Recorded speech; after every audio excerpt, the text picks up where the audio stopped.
Guys, Kulang-kulang 7 kilos ang kanya eh. ang dami strawberry o isang timba. Tanyo, ilang kilo to?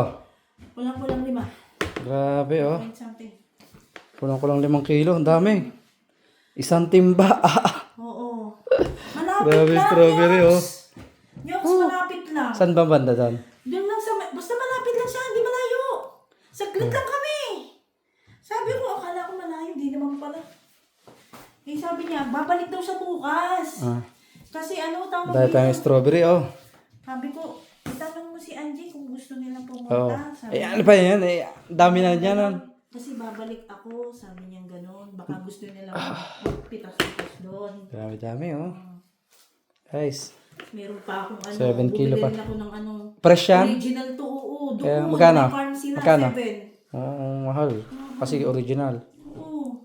Yun, daming makakain ni ate. Oh, talaga ate. Pag hindi ka pa naging healthy niyan, Ayaw naman. slim ka na niyan. Oo. Bye-bye. Bili na kayo, 1 kilo, 4. Kaya nga.